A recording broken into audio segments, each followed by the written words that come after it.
चलिए, तो आज हम लोग डिस्कस करने वाले हैं कि आईपी एड्रेस के बारे में कि आईपी एड्रेस क्या होता है और वो किस काम में आता है। देखिए, इसको एक बहुत ही अच्छे और सिंपल एग्जांपल से मैं समझाता हूँ कि हमारे घर का हम लोग एड्रेस क्यों रखते हैं। हमारे घर के एड्रेस में हमारा एक हाउस नंबर होता है, एक स्ट्रीट का नेम होता है कि किस स्ट्रीट में या किस एरिया में आप लोग रह रहे हैं, सिटी का नाम होता है और स्टेट का नाम होता है और लास्ट में आप लोग इंडिया लिखते हैं। एक पिन कोड भी होता है जिसमें कि आपका एरिया जो होता है वो डिसाइड किया जाता है पिन कोड को देख के।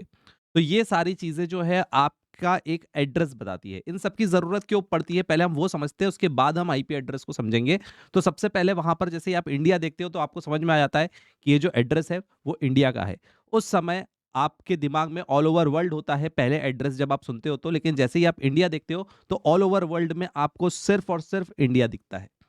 जब बारी आती है स्टेट की, जहां पर आपका स्टेट लिखा होता है, आप वहां पर लिखा हुआ देखते हैं एमपी या यूपी, तो उस समय अब आपको पूरा इंडिया नहीं दिख रहा है, आपको उस समय सिर्फ और सिर्फ आपका वो स्टेट दिख रहा है जो वो वहां पे लिखा हुआ है।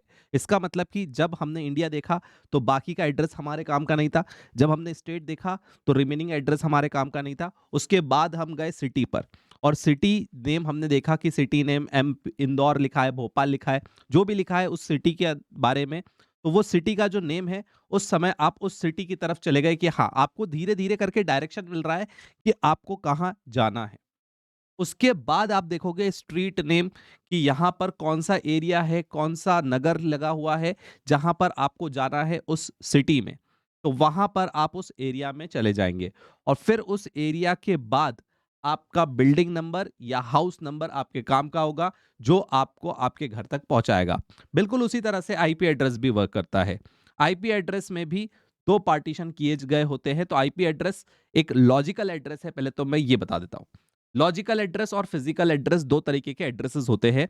आईपी एड्रेस को लॉजिकल एड्रेस माना जाता है और फिजिकल एड्रेस में आपका मैक एड्रेस आता है जो आपकी आपकी मशीन का एड्रेस होता है। ठीक है? दोनों ही address all over world unique होते हैं। यूनिक होना बहुत ज़रूरी है, तभी तो आपके पास ही वो आपका एड्रेस आएगा, नहीं तो आपके पास वो एड्रेस आपका नहीं माना जाएगा। तो यूनिक होना पहली बात तो मेन प्रॉपर्टी है। आईपी एड्रेस भी यूनिक होता है और मैक एड्रेस भी यूनिक होता है। लेकिन हम आईपी एड्रेस को यूज़ करते हैं जब हमें ऑल ओवर वर्ल्ड कम्युनिकेशन करना होता है, ना कि मैक एड्रेस को। उसका रीज़न ये है कि मैक एड्रेस जो है वो आपका कंप्यूटर स्पेसिफिक होता है, जैसे कि अगर आपने 2 लैपटॉप लिए तो दोनों का मैक एड्रेस अलग होगा। लेकिन इससे ये नहीं पता चलता कि ये लैपटॉप कहाँ रखा है। ये लैपटॉप इंडिया में है या ये लैपटॉप यूएसए में है। ये आपको नहीं समझ में आता है। इसीलिए वहाँ पर काम में आता है आपका लॉजिकल एड्रेस जो कि होता है IP address. IP address unique होता है, लेकिन वो चेंज होता है जैसे ही आप अपनी लोकेशन को चेंज कर देते हैं। जैसे कि अगर आप इंडिया में होंगे तो आपका आईपी एड्रेस अलग होगा और अगर आप यूएसए में होंगे तो आपका आईपी एड्रेस अलग होगा। तो इस तरह से आईपी एड्रेस आपको हेल्प करता है आपके पास कोई भी मैसेज को रीडायरेक्ट करने के लिए या फिर पहुंचाने के लिए। अब बात करते हैं आईपी एड्रेस की। तो आपके आईपी एड्रेस को 5 क्लासेस में डिवाइड किया हुआ है, A B C D E. पहले हम देखें ए, बी और सी आईपी एड्रेस को। तो आईपी एड्रेस जो होता है उसको 2 पार्ट्स में ब्रेक किया गया है। एक होता है नेटवर्क आईडी और दूसरा होता है होस्ट आईडी। अब इसको 2 पार्ट्स में डिवाइड करने की क्या जरूरत पड़ी? तो नेटवर्क आईडी आपको यह बताता है कि आपका डायरेक्शन किधर है, आपको किस नेटवर्क में जाना है। आपको यूएसए के नेटवर्क में जाना है या इंडिया के नेटवर्क में जाना है। उसके बाद होस्ट आईडी आपको उस सिटी के अंदर या उस कंट्री के अंदर आपको पहुंचाएगा कि किस एरिया में आपको जाना है, धीरे धीरे करके। होस्ट आईडी को भी आप क्योंकि फर्दर डिवाइड कर सकते हो सबनेट आईडी वगैरह में। तो ये डिटेल में हम जब सारे टाइप्स के क्लासेस पढ़ेंगे तो उसमें हम डिस्कस करेंगे, लेकिन इन शॉर्ट मैं आपको ये बता देता हूं कि नेटवर्क आईडी और होस्ट आईडी जो होती है ये मेनली आपके काम में आती है। नेटवर्क आईडी आपको नेटवर्क में पहुंचाता है और उस नेटवर्क में कई सारे होस्ट हो सकते हैं। उसमें से किस होस्ट के पास वो मैसेज जाएगा, वो होस्ट आईडी डिसाइड करता है। अब आप बोलेंगे कि इतनी सारी क्लासेस बनाने की क्या जरूरत थी? तो जरूरत है। यहां पर आईपी एड्रेस जो होता है वो 2 कैटेगरी का होता है, आईपीवी4 और आईपीवी6। आईपीवी4 जो होता है वो 32 बिट्स का एड्रेस होता है और पहले आईपीवी4 यूज होता था और उस समय अगर देखा जाए तो ये काफी था। 32 बिट्स मतलब 2 raise to the power 32 combination आप उसमें बना सकते हो। तो इसका मतलब 2 raise to the power 32 addresses आप एलोकेट कर सकते हो, लेकिन जितनी पॉपुलेशन है ऑल ओवर वर्ल्ड उसके अकॉर्डिंग ये सफिशिएंट नहीं है। इसलिए नेक्स्ट लाया गया है IPv6, जिसमें कि 128 बिट्स होता है। इसका मतलब 2 raise to the power 128 IP addresses आप जनरेट कर सकते हैं, जो कि बहुत बहुत ज्यादा है। इसका मतलब ये हुआ कि अगर आप पहले के टाइम की बात करेंगे जबकि कंप्यूटर्स बहुत कम हुआ करते थे, वहां पर आपका IPv4 सफिशिएंट था। लेकिन अब अगर आप देखेंगे तो दिन पे दिन लैपटॉप, डेस्कटॉप, मोबाइल फोन, हर जगह पर इंटरनेट यूज हो रहा है और हर जगह पर आईपी एड्रेस की जरूरत है। इसका मतलब कि आपको ज्यादा एड्रेसेस की जरूरत होगी, तो आपको इसलिए IPv6 के लिए जाना पड़ा। तो अभी जो हम डिस्कशन कर रहे हैं वो कर रहे हैं IPv4 में। तो IPv4 में आपका मेनली अगर मैं बात करूं तीन टाइप्स के एड्रेसेस की, A, B और C, तीन क्लासेस है। जिसमें कि आपका डिफरेंस क्या होता है? डिफरेंस है आपका नेटवर्क आईडी का, कि नेटवर्क आईडी आप कितने बाइट की ले रहे हैं। क्लास ए में नेटवर्क आईडी 1 बाइट होती है, क्लास बी में नेटवर्क आईडी 2 बाइट होती है और क्लास सी में नेटवर्क आईडी 3 बाइट होता है।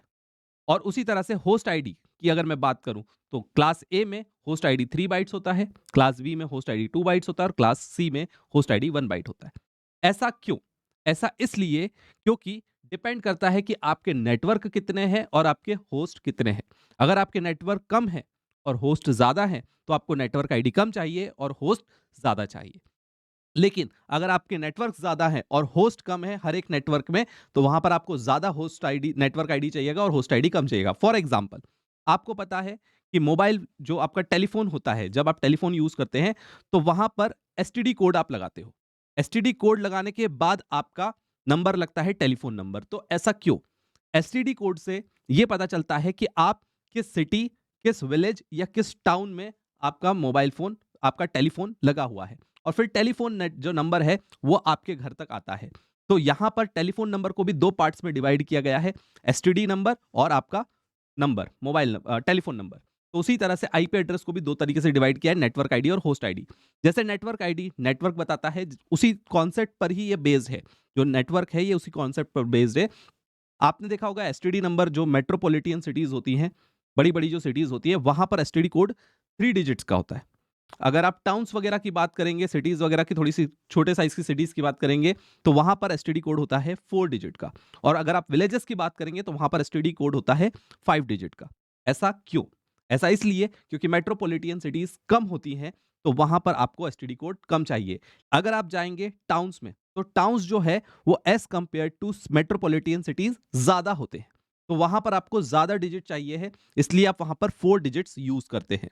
और विलेजेस की बात, विलेजेस और भी ज्यादा होते हैं, तो इसलिए वहां पर 5 डिजिट का एसटीडी कोड यूज होता है। तो बिल्कुल उसी तरह से यहां पर नेटवर्क आईडी और होस्ट आईडी का कॉन्सेप्ट है। इसको फर्दर हम एक एक करके सारी जब क्लासेस डिस्कस करेंगे तो हम और इसको डिटेल में डिस्कस करेंगे। लेकिन मेरा मोटिव ये था कि आपको एक आईपी एड्रेस का ओवरव्यू दे देना।